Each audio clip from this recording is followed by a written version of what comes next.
Bapak, Ketua Iman, Wahimani Warahmatullah. Di sini melanjutkan bahasan kita dulu, ya.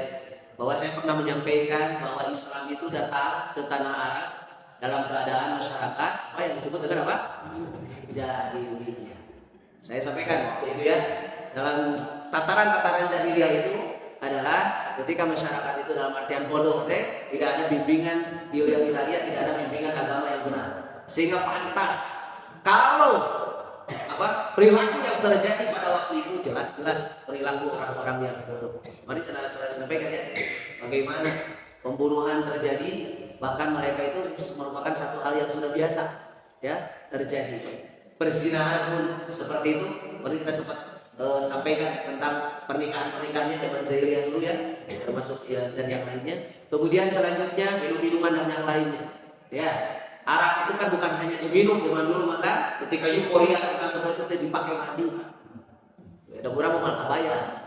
Makanya pantas nanti sungai di surga itu nanti sungai dari Homer, dari arak, malkabaya oleh kita. Tapi kalau untuk masyarakat Arab menjadi daya tarik, kenapa? Karena itulah salah satu di antara euforia mereka ketika sedang tinggi-tingginya mereka merayakan segala sesuatu, maka Homer itu dipakai mandi, masuk di gitu kan. Kemudian selanjutnya, waktu Ibrahimani warahmatullah, dari segi perdagangan dan yang lain, ekonomi, ribawi dan yang lain yang luar biasa, semua terjadi, ya kan? Nah, masyarakat. Oleh karena itu, ketika Islam datang, maaf, kan banyak penentangan, banyak orang-orang yang tidak mau terhadap Islam. Kenapa orang-orang menentang datangnya Islam? Kira-kira kenapa Pak kemarin? Saya sudah sampaikan. Yang akan menentang dakwah Islam itu siapa? Orang-orang yang punya kepentingan, yang khawatir dengan Islam datang, kepentingannya menjadi akan begitu kemarin, ya kan? Coba silahkan lihat. Kalau kita lihat Pak, dalam tataran masyarakat jahiliyah pada waktu itu, datangnya Islam itu kalau tidak salah nanti ada tiga kelompok manusia. Yang pertama, kelompok manusia yang menentang, itu, dan ini paling besar, paling banyak. Yang kedua, kelompok manusia yang simpati, bahkan empati. Nanti saya akan sampaikan Pak, ya di sini. Karena memang ketika masyarakat jahiliyah, Pak, tidak semua masyarakat melakukan itu semua. Seperti contohnya saya Abu Bakar. Abu Bakar beliau itu karena memang sibuknya dengan apa? Berdagang ya. Jadi beliau itu tidak termasuk golongan orang-orang yang suka melakukan seperti itu. Makanya nanti kita akan baca tentang kisah masuk Islamnya Abu Bakar. Abu Bakar itu luar biasa. Abu Bakar itu kan dengan Nabi itu sahabat kan, ya kan? Yang sering bersama-sama. Nah, ketika Nabi sering tahamus, sering mengasingkan diri di gua Hira tersebut. Nah, jarang ngariung. Maka satu ketika Abu Bakar mengatakan membahas itu, kemana wae tentara ngariung, gitu lah kalau bahasa itu. Kemana aja jangan berkumpul. Maka Nabi SAW mengatakan, ceritakan oleh Nabi SAW, merenung dan yang lainnya. Kemudian Nabi mengatakan, saya ini didaulat oleh Allah menjadi seorang Nabi, menjadi seorang Rasul. Nanti kita akan lihat. Makanya Abu Bakar begitu disampaikan itu oleh Nabi, langsung iman, langsung percaya. Kenapa coba? Karena Abu Bakar itu kan tahu bagaimana kepribadian Nabi bersama-sama dengan Nabi. Orang yang baik, berkatanya baik, akhlaknya baik dan yang lainnya. Maka ketika memproklamirkan bahasa orang kan, mengklaim bahwa dia itu seorang Nabi, itu seorang Allah, maka langsung percaya. Ada yang ketiga, kelompok manusia yang acuh tak acuh gitu. Jadi begitu Islam datang kemanehna nama gitu. Ketika Nabi memproklamirkan diri bahwa saya sebagai seorang Nabi, seorang Rasul, bagi dia mungkin tidak ada pengaruh apa, karena dia tidak punya kepentingan dan nanti kita akan melihat seperti itu. Oke, dari yang menentang banyak Pak. Kita lihat bagaimana Abu Jahal termasuk paman Nabi Abu Lahab. Ya. Karena khawatir ketika dakwah Nabi SAW ini sampai kepada mereka, tatanan kehidupan yang biasa pasti berubah. Saya jadi ingat hadis Nabi SAW mengatakan, bada'al Islamu ghoriban. Islam itu datang dalam keadaan asing. Wa sayaudu ghoriban kama bada'an. Dan Islam akan kembali terasing seperti dulu terjadi. Ya. Kenapa Pak asing pada waktu itu Islam? Ya karena kan masyarakat waktu itu.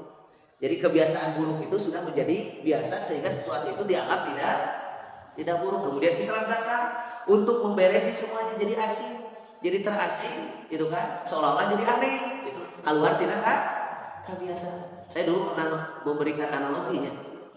Anu eta teh Pak, seorang raja punya satu daerah ada seorang raja punya daerah yang sangat luar biasa, ada sungainya. Eta teh gini, sungai nanti sungai yang sangat indah itu. Pokoknya membenani hati semua orang. Tapi aya ieu teh aya efekna. Setiap orang yang masuk sungai itu jadi gila. Gitu kan? Seperti itu, Pak. Kemudian karena tertarik terhadap sungai itu, orang-orang pada masuk. Gelo, Pak, gitu. Ya. Kemudian uraja dicarek, jangan tong masuk tadinya, bisi garelo, tong masuk tadinya, cek raja teh, bisi garelo, begitu. Akhirnya tetap orang tidak kabita teh masuk. Jadi ayeuna masyarakat da arasuh kan. Padahal tadi geus diperingatkan.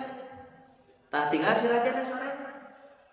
Cek raja, ayeuna mah geus garelo cenah masyarakat. Kan? Seperti itu. Akhirnya dibalikkan ke masyarakat. Justru raja ayeuna mah teu sarua jeung urang, kan beda raja teh. Tuh ayeuna orang surakan raja gelo kan begitu kan, soalnya raja sekarang ini.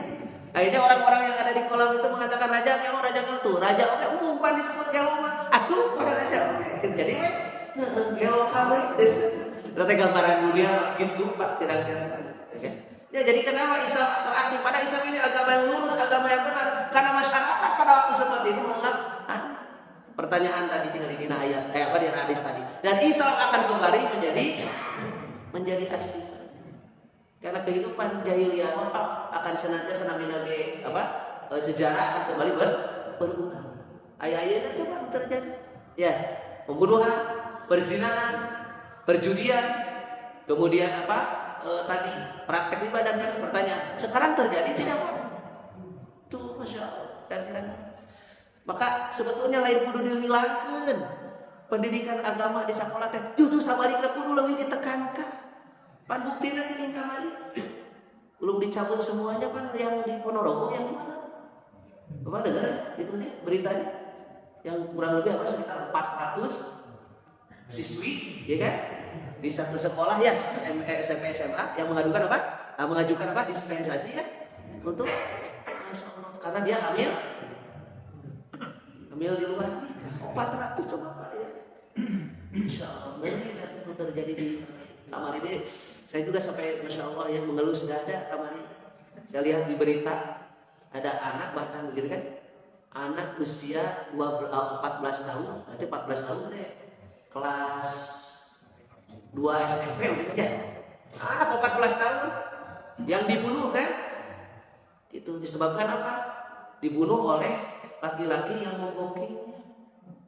Dari apa Pak? Dari aplikasi yang mana aplikasi itu ya kan, namun karena nanti diperuntukkan digunakan untuk asal ajang pencarian jodoh, tapi lama-lama justru karena menyerempet karena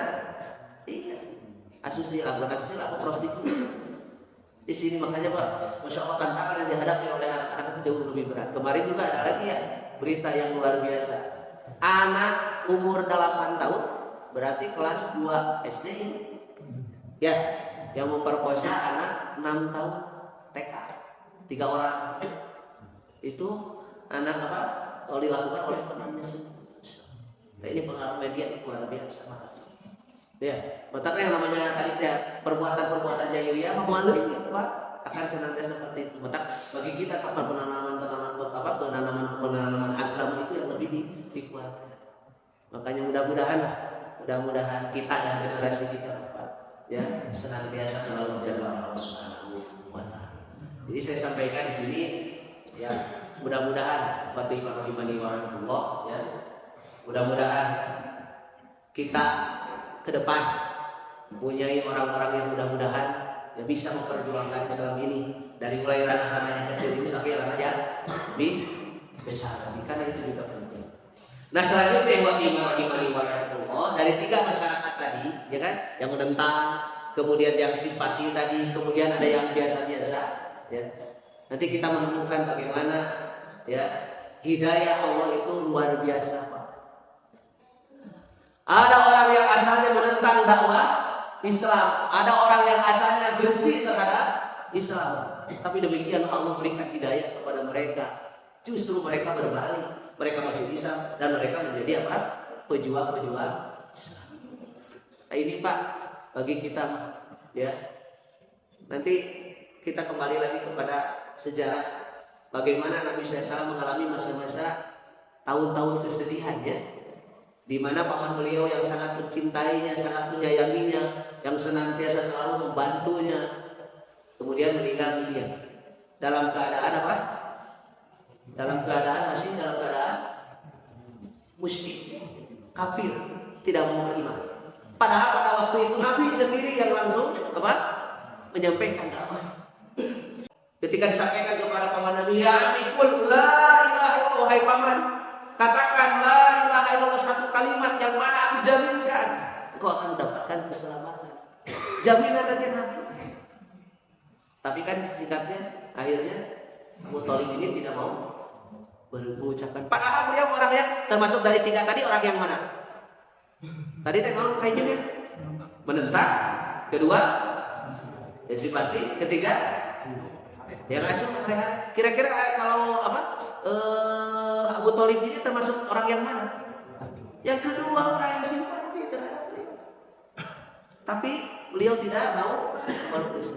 Tapi nanti kita akan menemukan Pak, orang-orang yang dulunya sangat-sangat membenci, bahkan memusuhi Islam, tapi Allah berikan hidayah di ayat ini. Contohnya seperti siapa? Umar ya, itu. Kemudian banyak ya. Kisah tentang kata Abu Sufyan Pak, masih ingat ya? Ya. Kita tahu kan Abu Sufyan ini bagaimana gigih mereka itu ya memusuhi Islam, mengerahkan segala kemampuannya. Kalau kita baca Abu Sufyan ini kan donatur, begitu. Ya, bagaimana termasuk istrinya ya, yang sangat memusuhi Nabi, ya dengan dendamnya yang luar biasa. Nanti saya sampaikan di sini tentang kisah Islam Warsi bin Harb radhiyallahu anhu di dalam kitab ayat sahabat. Dan sangat luar biasa bagaimana Islam itu, ya kan? Saya kemarin menyampaikan dakwah tentang bahwa Islam itu agama bukan pendendam. Sebaliknya Islam itu adalah agama rahmatan lil alamin. Yang meski orang dulu gitu, Pak, memusuhi Islam, tapi ketika dia memang ingin memeluk Islam dengan sepenuh hati, Islam itu membuka diri silakan. Dan dulu mah gitu Pak, lalu saya baca orang-orang yang dulu memusuhi Islam, kemudian masuk Islam, mereka langsung senantiasa orang membuat prestasi bagaimana dulu, gitu kan? Telah membuat cacat dalam Islam, sekarang dia masuk Islam, sebaliknya mengukir nama yang baik dalam Islam. Masih ingat cerita tentang wasinya Pak? Sahabat wasinya Pak? Jadi kan? Yang membunuh siapa? Yang menombak kepada Hamzah ya, paman Nabi. Saya mau tanya dulu, di antara 3 yang tadi, kira-kira wasi masuk ke dalam kategori yang mana? Menentang? Halo? Kira-kira itu? Wasi kira-kira masuk ke mana Pak? Yang menentang? Salah Pak, wasi mah kepada yang ketiga. Orang yang acuh tak acuh. Orang acuh tak acuh, kan dia mah tidak punya kepentingan. Pertanyaan, ketika dia tadi menombak siapa? Hamzah tadi, kepentingannya apa? Itu kepentingannya agar dia merdeka. Karena pada waktu itu perbudakan itu begitu dahsyat, bagaimana rendahnya derajat perbudakan itu. Ya kan? Dia melihat Bilal dimerdekakan oleh siapa? Oleh Abu Bakar. Itu kan, sementara dia juga ingin merdeka. Akhirnya dia mencari cara. Tadi apa caranya tadi? Mengandalkan kemampuannya untuk apa? Tadi teh diiming-imingi oleh Hindu teh dan yang lain. Ya, jadi bakal berbeda nanti antara dimerdekakannya Bilal dengan siapa? Wahsy. Dan Wahsy tidak menentang Islam karena dia tidak punya kepentingan apa. Dia membunuh siapa? Hamzah itu karena ingin merdeka. Makanya maaf, ketika dia lemparkan tombak tersebut, dia melanjutkan peperangan tidak? Karena tugasnya sudah selesai. Dia lemparkan tombaknya kena kepada Hamzah. Dalam kayak kisah Sulaiman, Hamzah juga sempat mengejar, cuman panahnya tembus sampai ke belakang kan, seperti itu, tidak kuasa. Beliau langsung lari karena aku tidak punya kebutuhan yang lain. Aku ke sana bukan untuk memerangi orang-orang Islam. Nah, orang bukan punya target untuk apa? Tadi seperti itu tugas. Makanya setelah selesai tugas selesai seperti itu. Nah, makanya Wahsy termasuk golongan yang ketiga, anu acuh tak gitu. Seperti itu.